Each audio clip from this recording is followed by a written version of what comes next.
আসসালামু আলাইকুম। আশা করি সবাই ভালো আছেন, আমিও ভালো আছি। আজকে সকালবেলায় আমরা আমাদের গরুর জন্য ঘাস কাটার জন্য এই যে হাইসতে বালি দিচ্ছি। বালি দেওয়ার পরে এখন আমরা ভ্যান নিয়ে বের হচ্ছি। ভ্যান আপনার প্যাডেল সিস্টেম নাই, এই কারণে আমরা হাঁটতে হাঁটতে যাচ্ছি।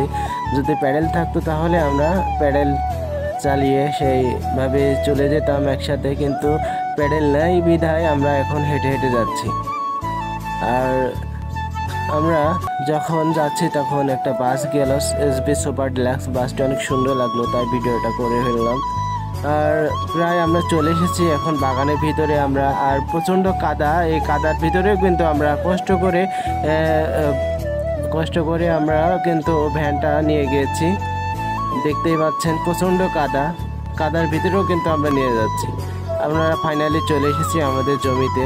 এই যে দেখুন আমাদের জমিতে অনেক ঘাস ছিল, প্রায় 3 বিঘা জমির ওপরে ঘাস। সেই ঘাস কাটতে কাটতে প্রায় অর্ধেক শেষ হয়ে গেছে, কারণ আমাদের 20টা গরুর কারণে এই ঘাস প্রতিনিয়ত লাগে 1 ভ্যান করে। দেখতে পাচ্ছেন আমি এখন ঘাস কাটতেছি।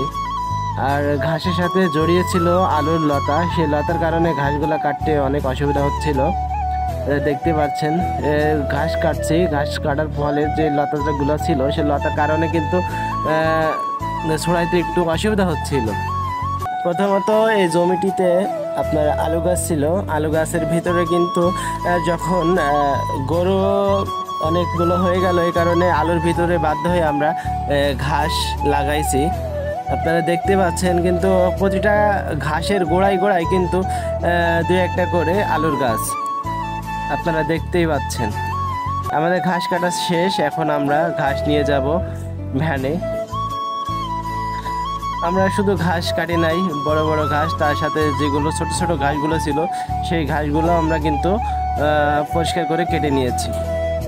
আমরা প্রায় প্রতিনিয়ত 1 ভ্যান করে ঘাস নিয়ে যাই, যা আমাদের গরুর জন্য প্রযোজ্য হয় না। তবু 2 ভ্যান করে কাটা লাগে, কিন্তু আমরা কাটি না। এবং আমরা আউটসাইডে কিন্তু ঘাস কাটি, সেই ঘাসগুলো মনে করেন যে মিক্সড করে, আর এগুলো সকালের খাবার হিসাবে গরুকে দেওয়া হয়।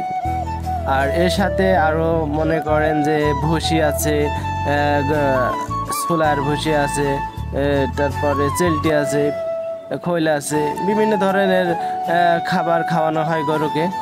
এখন আমাদের ঘাস শেষ কাটা, এখন বাড়ি যাচ্ছি।